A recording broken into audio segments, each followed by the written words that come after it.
Hola, buen día à tous. Je suis Pablo, volontaire en service civique en Uruguay depuis début novembre. Ben moi ça va, au niveau de la santé en tout cas. Par contre, juste petit point sur le contexte ici, on n'est toujours pas en confinement obligatoire. Donc on peut sortir dans la rue. Mais donc les autorités n'ont pas déclaré le confinement, mais nous poussent à rester chez nous. Et les gens, la majorité des gens restent chez eux. Donc il y a vraiment personne dans la rue et tout est fermé. Tous les lieux attractifs, tous les lieux de rassemblement, tous les bars, les commerçants ferment, il n'y a que les petits supermarchés qui sont ouverts. Donc on peut sortir, mais il n'y a absolument rien à faire. Et peu de gens sortent du coup dans la rue. C'est assez drôle parce que du coup il y a des hélicos qui passent la journée et qui nous disent de rester chez nous, mais c'est pas décrété. Et alors je sais qu'en Europe, je crois que c'est à 8 heures du soir, ou je sais plus, les gens applaudissent le personnel soignant. Et ici à 21 heures, les gens font pareil avec des casseroles, sauf que c'est pour dire confinez-nous, quoi. Ils veulent être confinés à tout prix. Un peu pour vous montrer la mentalité des gens ici. Donc c'est assez contradictoire au final, parce que on nous dit qu'on peut sortir, mais on nous dit restez chez vous. Mais il n'y a rien de décrété. Donc moi j'en profite encore, je sors, surtout qu'il fait encore beau, mais on s'ennuie vite quoi. Surtout que tous mes potes à moi, enfin tous les gens avec qui je me suis fait pote restent chez eux, ils ont peur, ils ont plus de boulot, ils travaillent plus donc ils ont plus de sous. Il y en a d'autres qui veulent partir, donc voilà. Ben, je vais vous montrer mon salon, salle à manger et le patio derrière. Alors voici mon salon qui est assez spacieux.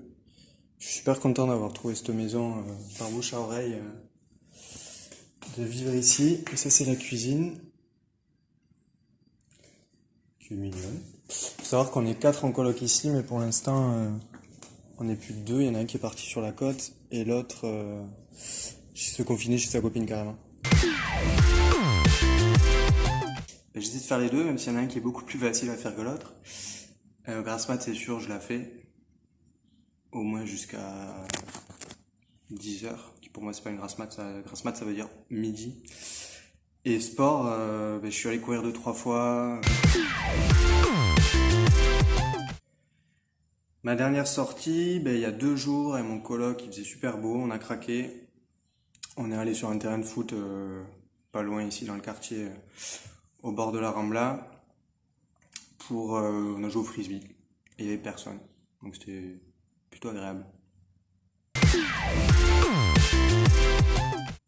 Hier, j'ai appelé pas mal de proches pour avoir des nouvelles en France, de petites courses. Et assis au fait d'hier, c'est que j'ai trouvé un sommier dans la rue. À mon coloc, on a trouvé un sommier pour mon lit parce que j'avais toujours pas de sommier.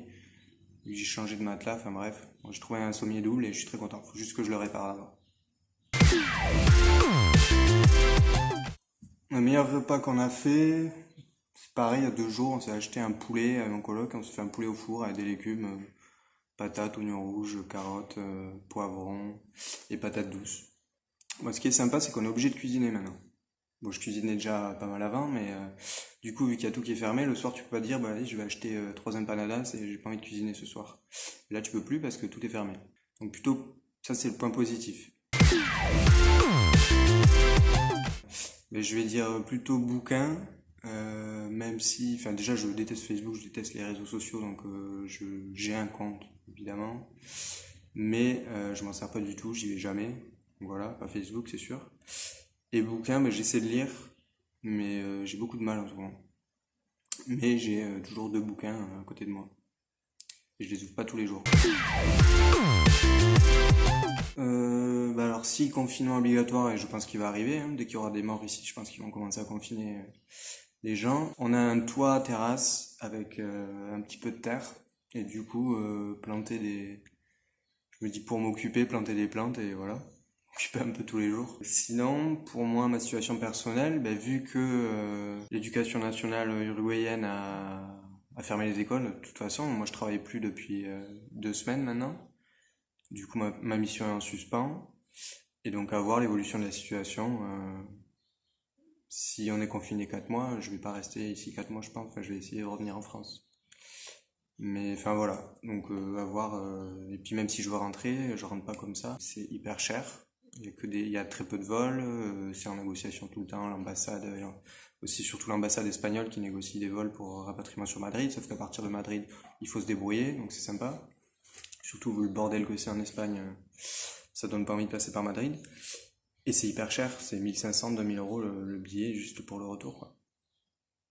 Donc à voir pour la suite pour moi. Ben, de ce que je lis ou ce que je vois de ce qui se passe en France, j'ai l'impression que les gens sont beaucoup moins individualistes en ce moment que à la normale. Donc les jours normaux, personnes vont travailler, font la gueule, vont faire leurs courses par la personne, rentrent chez soi, faut rentrer chez soi, fermer les volets. Et là, j'ai l'impression que enfin, c'est peut-être un mauvais constat, hein, mais que c'est différent. À l'inverse, c'est contradictoire, quoi. Les gens sont enfermés et ils se tournent plus vers les autres. Bon, du coup, par le biais des réseaux sociaux et compagnie, mais quand même. Sinon, ben, courage à vous, je pense que vous en avez bien plus besoin que moi en ce moment. Et vive les Bulgares!